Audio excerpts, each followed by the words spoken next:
In this video, we're going to be talking about modifiers, and we spoke about modifiers already. We talked about bevel, array, and mirror, but in this video, we're going to focus on this menu. So next, we're going to talk about is solidify. But before we're going to talk about it, let's discuss modifiers for hardopes in general. They are different than vanilla Blender modifiers.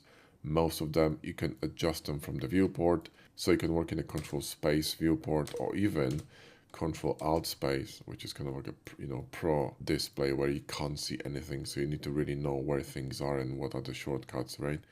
I like to work like this because it's really convenient, and if I work on 21:9 screen, I have a lot of real estate to work. And if you're working in vanilla Blender, you do need this tab here open for modifiers, because when you want to adjust them, you have to adjust them through the modifier panel, whereas with hardopes, you do it through Q menu, which is really cool, and H menu.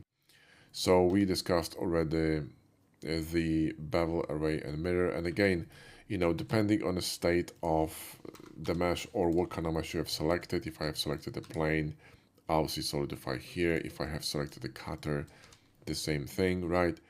So it depends really on what you have selected. And by the way, you don't see Boolean modifiers in here. That's because we don't have two things selected. If I selected this one and shift selected this one, press Q, you'll see my menu changes, and now I have difference modifier on top and booleans in here. So you can boolean with hardopes or box cutter, right? And it's gonna behave the same way. It's gonna add the cutter menu here, cutter collection.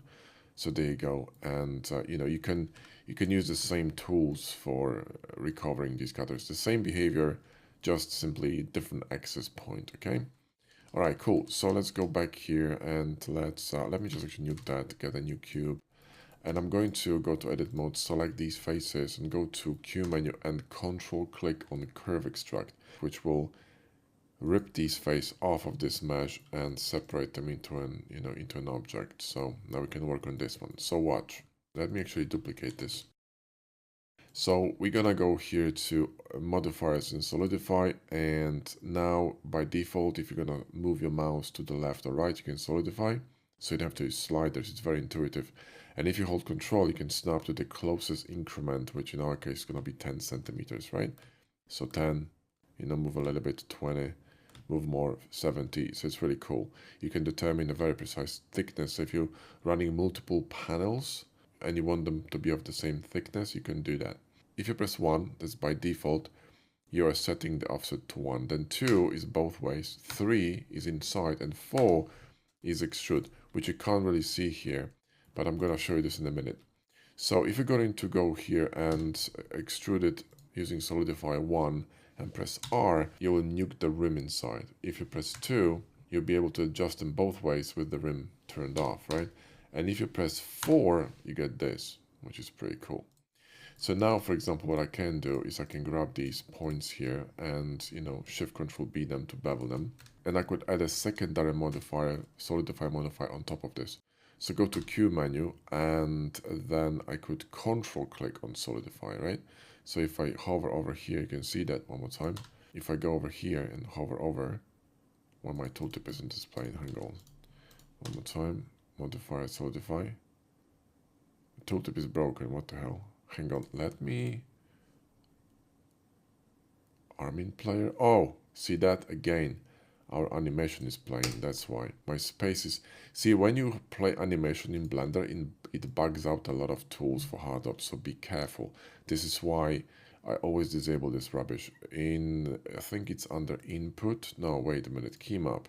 Change space action to search, so you never by mistake, never again by mistake press spacebar. That's why I couldn't see the tooltips. See that? Look, boom. All right, so control click, right? Control click, and you're gonna add a second modifier, boom, right? And now you can adjust both of them. So go to Q and solidify and adjust this one. And then you can change, you see on the left-hand side on the bottom, you can change the modifier you work on, right? So let's press tab and pause it. And now you can check here which modifier you want to work on. So let's say we want to work on this one, right, on the first one. And now you can just basically adjust the thickness of this. Scroll up here and you can adjust thickness of this one or even an offset. So you can change all the attributes of this solidify modifier and settings here within this viewport. you don't have to really open these at all. So there you go, that's how Solidify works. And obviously you got some other options here. For example, you can press A to add another Solidify modifier if you wanted to. In this case, it's not the best idea because, there's nothing to add it to. But in this case, it would be. So if I nuke this one, right, and I'm going to work on this modifier. So press 4 to adjust it and R for the rim. There we go. And I'll press A, I'm going to add another one. See, so you can dynamically add another modifier, just like you did with array, remember? You're going to run a cube, and then you run the array, and then you press A, right? And you add another one. It's the same behavior. So the same shortcut just to make it easy. Now, let's talk about this one next. Modifier helper. Well, this is Control tilde menu, and we're going to be talking about it in the next section. But you could access the way the modifiers are being sorted. You can, turn on or off the Solidify to be sorted if you don't want it to be sorted. By default, it's off, and I would suggest you leave that because it's there for a reason. So, but if you want to change the behavior, you can enable it in here, and you can also access modifiers here, right? So there you go. But we're going to talk about this menu in a separate video. Next option is kind of redundant, to be honest. It's, well, redundant. I mean, you can toggle all the modifiers and you can toggle them back on, right? So you see all of them are turned off. And now I can toggle them back on. So technically, if you're going to install this add-on I told you about, I think it's a extension, right? Which is Modifier Tools, this one. So this menu here, right? You can toggle them here. So honestly, this option is redundant, right? Because that's quicker. You don't have to go to menu within the menu. You just do this. So install this add-on instead. And I would not suggest using this option at all, right? Apply modifiers. Well, you don't want to really do that because it's going to apply everything. You can also go to Control A with Vanilla Blender and Visual Geometry to Mesh, which is the same thing. But, be careful with this one because if you're going to add a bevel again, you're going to have a bad day. Be careful what you're applying. I never use this option, okay? Next option here, which is this stack unstack. It converts booleans into geonodes. I have no idea how it works, and I have zero interest in learning because I hate nodes. So I'm sorry, but I'm not going to be explaining this. I never use this even once, and I never going to be using it in my life. So I'm moving on. Way more important than this rubbish, right, is lattice, because this one is cool. So now Vanilla Blender Lattice is awful, and you need to create cages, and you need to, make sure that they kind of fit the object. It's really annoying, but this one is fantastic. Okay, so let's say I got some mesh here with some booleans, whatever, and I'm going to actually subdivide it. Let me just create some more or less, subdivided mesh here and subdivide it a little bit more. Peachy, and make sure there's no shading problems. Okay, and I'm gonna run here a lattice. So boom, right? And then you see Hardop's lattice by default comes with this cage around your model, which is fantastic. And once you apply the lattice, right, you can't really see here anything, but if you click on this mesh, you will see there's a lattice applied. But if you click on lattice and press Q, your menu is gonna change. And now you're going to be able to adjust that lattice. If you want to add, for example, more segments or these loops, right, on the y-axis, you can click and just move your mouse. And you can do this, right? And then you can, for example, add more on Z if you wanted to. Let's say we're going to add 1, okay? And this option here is going to create these lines or loops only outside, which is the default behavior, and I would suggest you stick to it. And now if I'm going to go to edit mode, right, and I'm going to, for example, press B and select these and move this up with proportional editing here up top. So press O for proportional editing, then G, and scroll your mouse and then do something like this, right? And let's press Z. There we go, right? We can move this up, and now we're gonna have to adjust these booleans, right? So let's just adjust them a little bit. The clipping here a bit, but it's okay. We can fix it later when the lattice is applied, alright?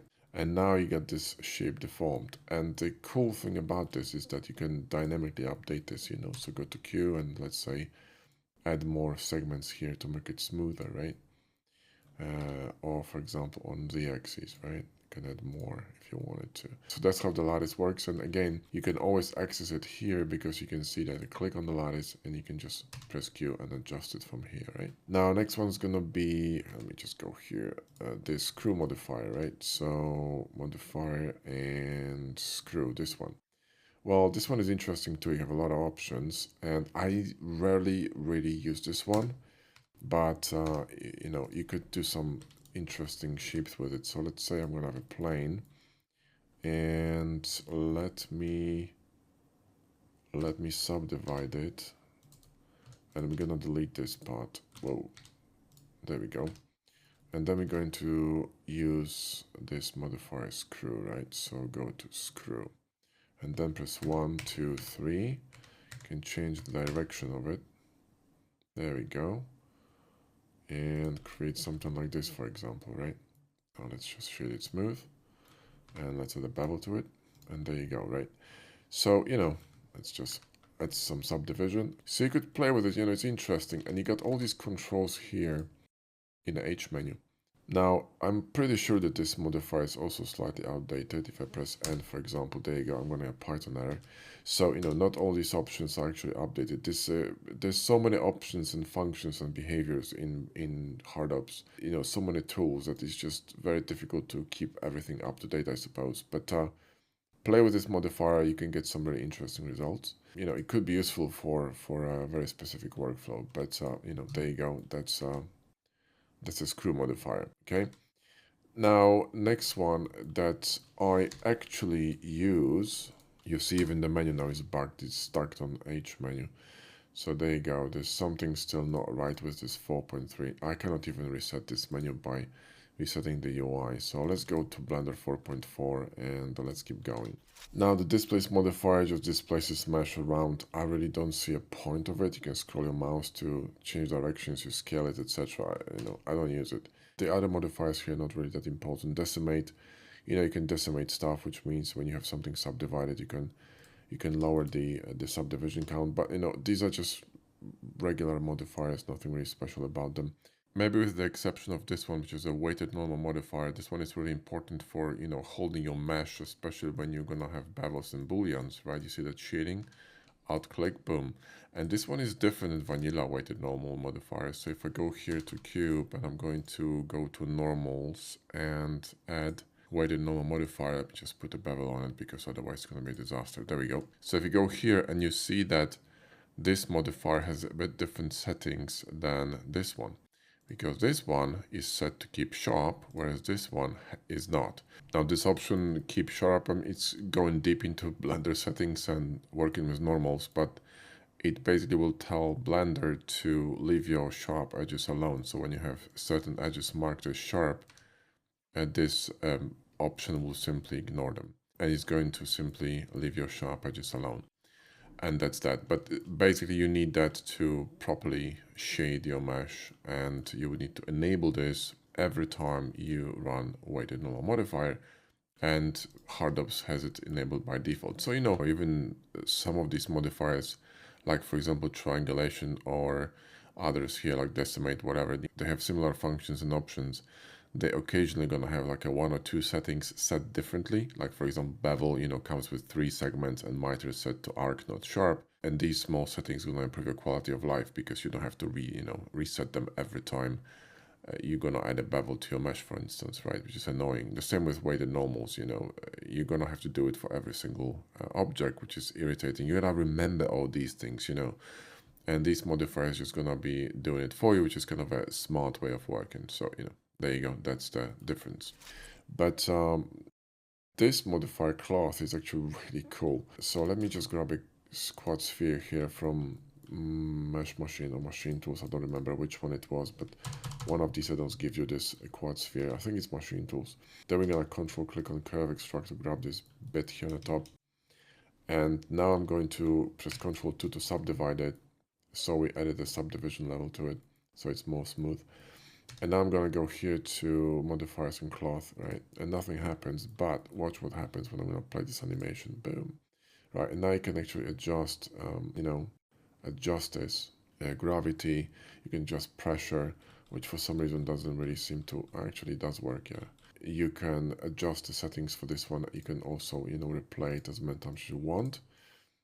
Boom, right? Then once you apply it, you're good to go. So now shade smooth, and you got yourself this kind of a thing on top of your model, which is pretty cool. So you can create some really interesting effects with it, you know, like cloth effects on the side of your model or something. So, you know, run something like this in here, for instance, right?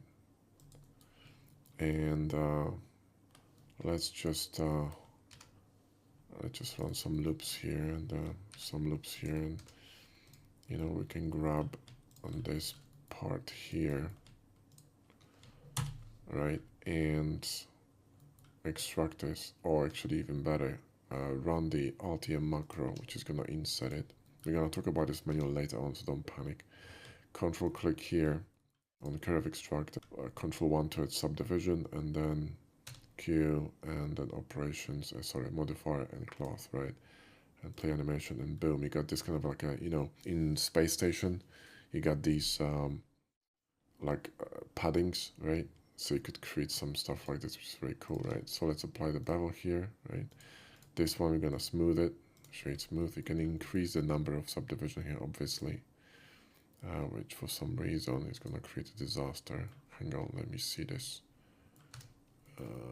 Let me just insert this like this and see if it's gonna help. Okay, so now let's run another subdivision here. Wow, this is a mess. Interesting. Number of points in cache does not match. So it is actually possible that we may have to apply this. Let me convert this to mesh. So visual geometry to mesh, which in this case, you know, this menu could work. Apply modifiers, boom. And then let's try to do this again. So Control 2, there we go. Now it's working. So you have to apply the cloth, but you know what I mean? This kind of like a padding in the corridors. It looks bloody awesome, right? So you don't have to go to sculpting and, you know, sculpt that. It's really, really cool. So I really like this modifier. And then you have this place, which is also interesting. So let me subdivide this a few times, and then you're gonna go to modifier, and this one, simple, sorry, not this place, deform, simple deform. So this is really cool, okay? And the cool thing about this is that you don't have to think about the axes. You can change them dynamically. You can scroll your mouse to see different effects. So you get stretch, taper, bend, twist, right? Which is really awesome. Look at this, right? And then you also can change the axes very easily. So you don't have to use this clunky menu on the right hand side, right? You just do it in here. So you can do like a, you know, I don't know, cave pillar, like some kind of a pillar in some environment or whatever, and some subdivision to it, and boom, right? You got a pillar. You know what I mean? So this is really, really cool. So play with that one. And then let's see, shrink wrap, cast. Well, cast modifier, I mean, cast modifier is actually also a Blender modifier, to be honest, but I can show you. It's going to, when you run this, right, you can move your mouse, and you can also scroll to get different shapes. You can get stuff like this, for example, right? So you can get some unpredictable stuff using it. So and play with it and see what you can do.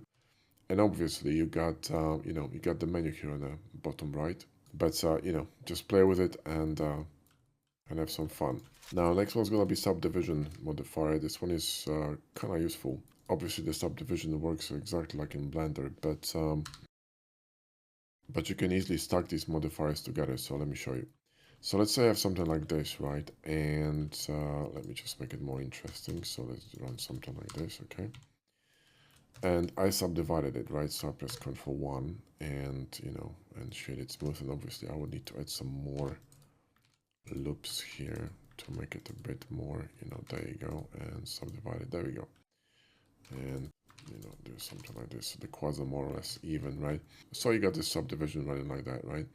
But what if you wanted to tighten these, you know, these edges? You wanted to make it more like a panel, right? You want to add a second subdivision surface modifier. So you want to go here to, what is it? Generate subdivision surface and set it to simple. And then increase the number of iterations and run it on top of it. So now you can adjust how tight these corners really are. You can tighten them up or loosen them up, right? And obviously increase the subdivision here if you wanted to. So that's pretty cool. Now you can do this with hard ups easily. So let me just recreate this. And E, Z, and G, X, right? And I'm going to do the same thing here. So something like that. And let's just, run a loop here, loop here, and then I'm gonna just simply subdivide it maybe one more time. And then we're gonna run a subdivision, so Control 2, right? And shade smooth. So I could do it this way, or I could just go through my hard ups and go to subdivision. And if I'm going to hold shift, the first subdivision modifier is going to be simple, right? That's what we want. And then you can, on top of this, add another one, right? So go to subdivision and add a new subdivision with control. So you see now I got two of them added very quickly. I don't have to move them, change settings. It's just easier. And it's the same effect, right? So you can adjust things in here. There's no menu anywhere here to adjust these things. So you're gonna have to go to the panel here, to the modifier panel, or go to Control tilde and adjust things in here. But you can stack them very easily for this effect. So, there you go. Another useful modifier is gonna be shrink wrap, but this one behaves exactly the same as in vanilla Blender, or similar. There's nothing really new about this. So if you have a plane, let's select this, and let me just extrude it and drop it down, and we're going to subdivide it like this, right? And run some subdivision on top of it, and maybe that's too much, and then run one level of subdivision on this, and we're going to Shift D this, and I'm going to create a base here, so base mesh, and hide it, right? And this base mesh needs to be subdivided way higher than the original mesh. So I'm going to run 3 levels of subdivision, at least 2 levels higher. Now the difference between the vanilla shrink wrap and hard ups shrink wrap is that in hard ups, if you want to run this, you need to have 2 objects selected. So you simply select one, shift select the other one, run shrink wrap, and it's going to link them. But that's really difficult to do, because when you have 2 objects, which are literally occupying the same plane, which is what shrink wrapping is for, it's very difficult to see which one is which and select them. So honestly, I never use this option. I just do it through vanilla Blender. So what I would do is, I would go to this plane, I would go here, and I would go to the form, and I would just apply, where is it, shrink wrap, and I would target the base model here, right, with this shrink wrap, okay? Hang on, did I target the right one? This one here, right? Boom, there you go. So now when I'm going to smooth this out, and for example, I wanted to, I don't know, create some cut here, right? It's not going to work very well for us with hard ups and box cutter, because unfortunately it's going to apply auto smooth, but we're going to remove this. I'm going to go with a knife here, so K, and slice it, and I'm going to nuke this part, right? So I'm going to select these, right, and simply delete them. And this could create some shading problems on our mesh, okay? So if it's not shrink wrap, it could be problematic. Let me just nuke this. So if I'm going to go to a mud cap, I don't know if it's going to be any difference, but let's see, okay? So see if I'm going to toggle it on and off. See, there's a bit of a shift in shading. So it's just going to be a little bit cleaner, right? Especially when you have something moved, like for example here on x-axis, you see it doesn't really move it, because this gets shrink wrapped back to this object, right? If I turn it off, you're gonna get this, right? So if you have any, kind of distortions in your mesh and sort of shading discrepancies, it's gonna get fixed. And if you're going to increase the amount of subd here, you're gonna have to bump this in here to 4. This one always has to be 2 levels higher than the base mesh, but this is going to give you perfect shading for example, like when you're modeling cars and stuff. So for hard surface, very useful, but that's what it does. Okay, so yeah, in hard ups you need to select both objects, and it's really difficult to do.